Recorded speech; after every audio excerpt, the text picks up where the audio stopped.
I'm Farah Duro, and you're listening to the PCOS Revolution podcast.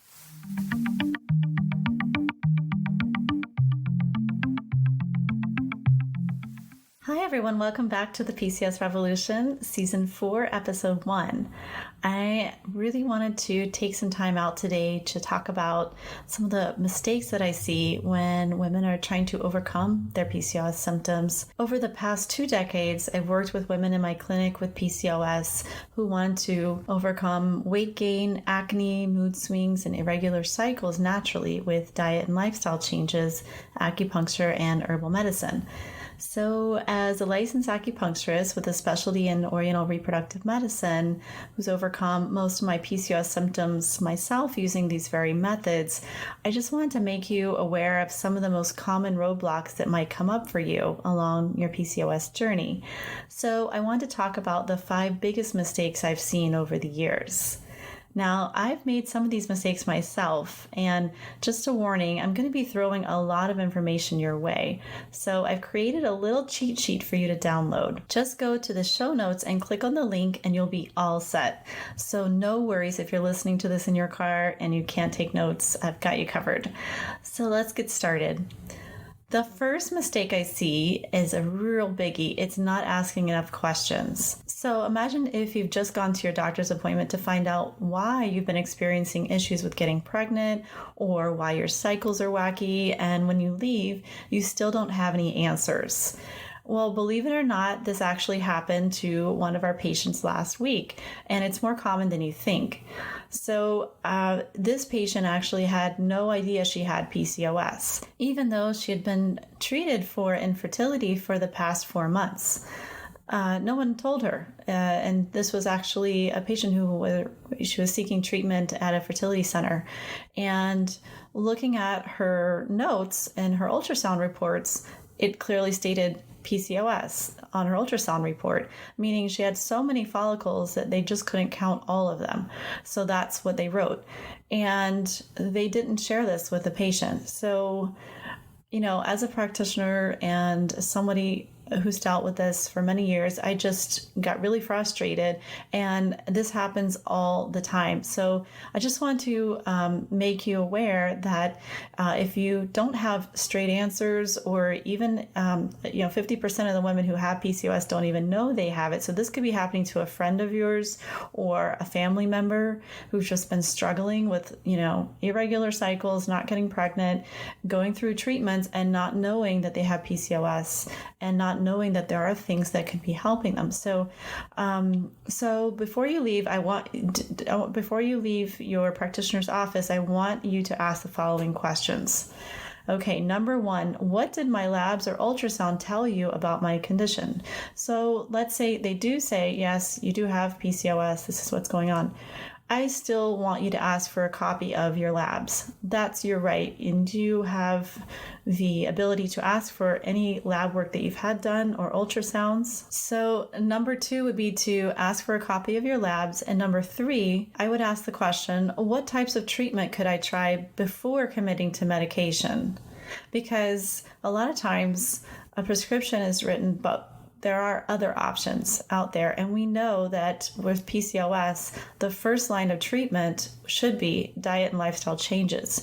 And that is actually indicated by the World Health Organization as well. So the first line of treatment should be options that you can actually pursue before going the medicated route, meaning birth control or metformin, or if you're trying to get pregnant, straight to IVF. There's definitely so many more options. So I would ask, what kind of options do I have? And number 4, I would say, how long should I wait until I retake my labs to determine if this treatment or recommendation is working? So let's say you do get started on metformin, or you are starting on a fertility regimen. We need to know, and even a natural treatment as well, supplements or acupuncture, when do you go back to get your labs rechecked? Because what if you're taking things that are actually lowering your blood sugar too much? So we need to know how that's working for you. And what about your insulin levels? How about your cholesterol? Is that improving? So you need to ask that question, how long should I wait until I retake my labs? And those are just for starters, but I really want you to consider including these questions in the conversation with your healthcare provider before you leave the office.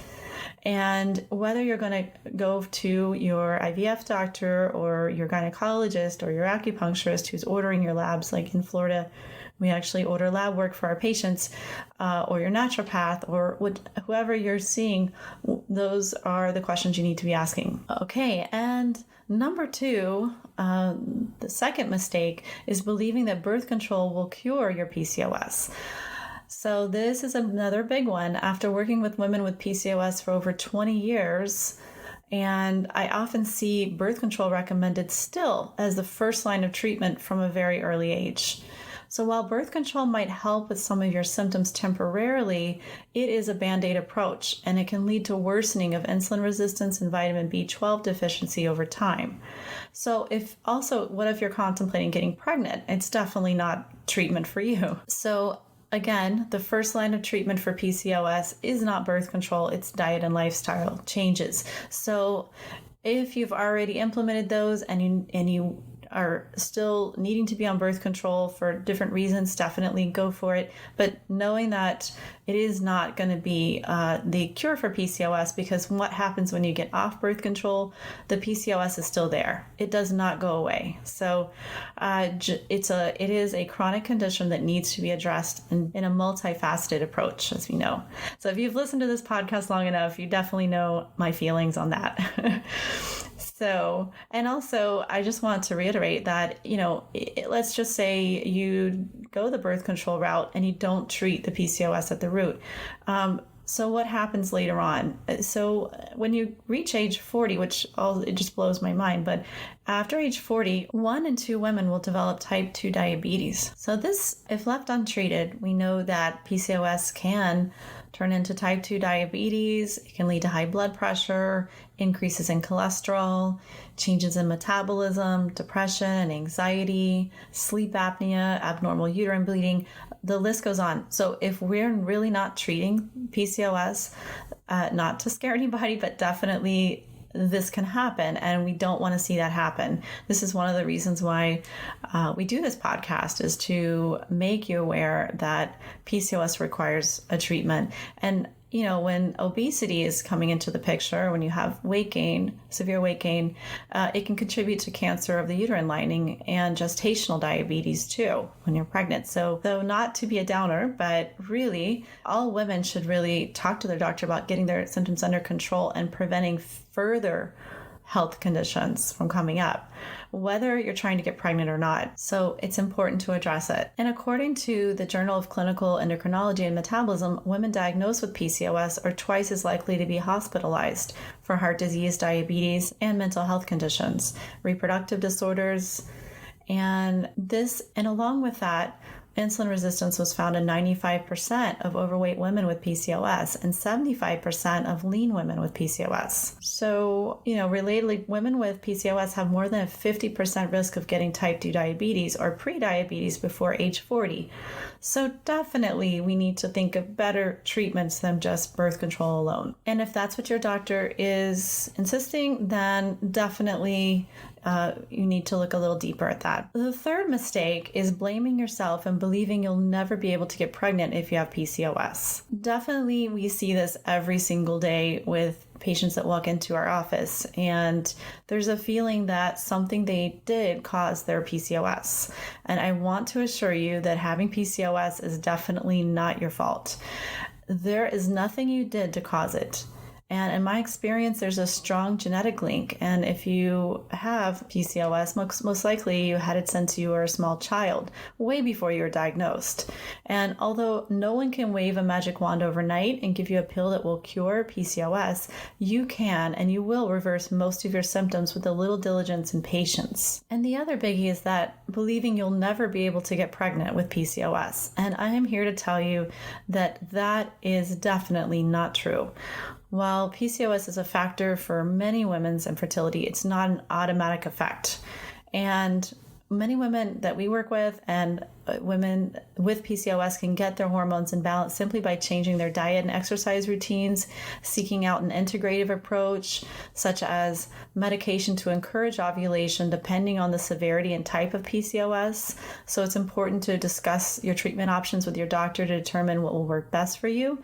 And I'm talking about you if you never have periods on your own. And that is something that can be worked with gradually with herbal medicine, with acupuncture, with diet and lifestyle. Definitely you can do that. But some women will opt to go ahead and try Clomid or Femara or medicated cycles or IVF. And so definitely you have a lot of choices out there, and we have all the time situations where there hasn't been a cycle in months and months and months, and all of a sudden our patient shows up pregnant. So naturally, it happens all the time. So I don't want you to get into the mindset that you'll never be able to get pregnant if you have PCOS.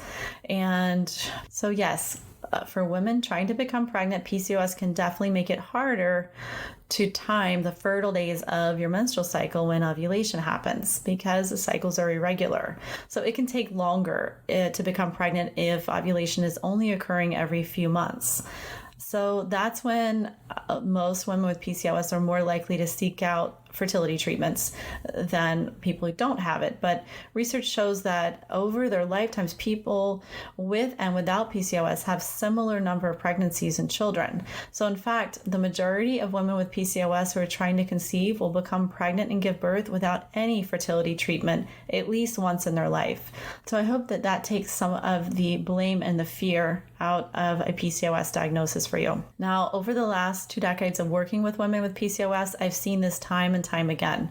So one of my very first patients that came to see me after I opened my practice in Fort Lauderdale not only had PCOS, but also had only one fallopian tube and only one ovary. And the interesting thing was that these happened to be on opposite sides of her body. So remarkably, she became pregnant 4 times naturally, but kept losing her pregnancies due to a rare blood clotting disorder, which she really didn't know about in the beginning. So after discovering what her problem was, her reproductive specialist referred her to me for acupuncture treatment. And to be honest, I really wasn't sure if I could help her, because she was already in her late 30s. She was not ovulating every month, and she did not want to use any medications to conceive, only the ones prescribed to help her with the blood clotting disorder when she became pregnant.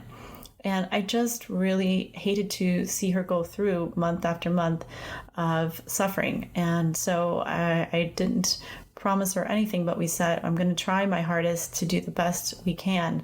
And so within 4 months of acupuncture and Chinese herbal medicine treatment, Lisa became pregnant, and she had a healthy baby girl with the help of an integrative approach.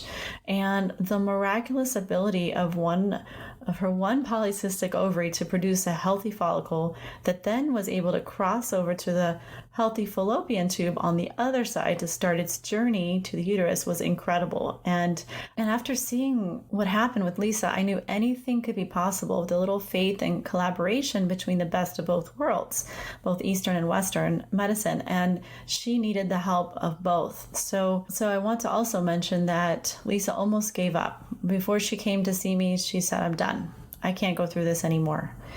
And she actually credited her ability to keep going with the fact that she had faith in her ability of her body to be able to carry a pregnancy. And also working with acupuncture, she was able to overcome some of the stress and the fear involved in the whole process, and especially after she became pregnant. So I just want you to have hope and to know that it is possible if you persevere. And so this leads us to mistake number 4, which is not seeking the right help. So we all want to believe that our PCOS symptoms will just go away on their own or magically get better. And I'm here to tell you that dealing with PCOS, as I'm sure you know, is not something you should struggle with on your own. However, when you have the support of a like-minded group of women who are experiencing the same things that you're going through, like we did in our 30-day Jumpstart group, along with a knowledgeable healthcare team in the form of a reproductive specialist, an acupuncturist, a psychologist, or whatever specific form of care you need, you're golden. You're going to get through this. And never, ever be afraid to seek help. And if your current provider is not answering your questions, then it's never too late to seek a second opinion. And the 5th and final mistake that I see the most is following diet plans that fail. And I can't tell you how many diets our patients have tried, how many diets that I have tried over the years, and with every plan and every diet and every detox and every new thing that comes up, our metabolism just gets worse and worse. I really believe this. So when we started looking at what was working for our patients who actually kept the weight off, they lost the weight and they kept it off, and they were the most successful, those were the women that followed a whole foods approach and did not restrict themselves and say, this food is bad, I can't do this and that. Obviously, just eating healthier, more fresh fruits, vegetables, and foods they enjoyed, actually. And honestly, this can come up a lot because I was scared of bananas for several years, thinking, oh God, no, my glucose is going to go through the roof. I can't do that. Well, guess what? It turns out that bananas are nothing to be scared of, and they actually are really, really healthy for women who want to balance their glucose. We actually posted an article on our Facebook page about this recently. So the fear of food, the fear of failure when getting on and off the diet roller coaster, just sets up for more and more and more disappointment and eventually giving up. And that's not what we want. So when starting any new diet or program, I want you to ask yourself one question. Is this something I can see myself following when I'm 80? And if the answer is no, then most likely you're not going to sustain that program. So I'm here to tell you that I'm so confident that this is going to be your year and you can do this.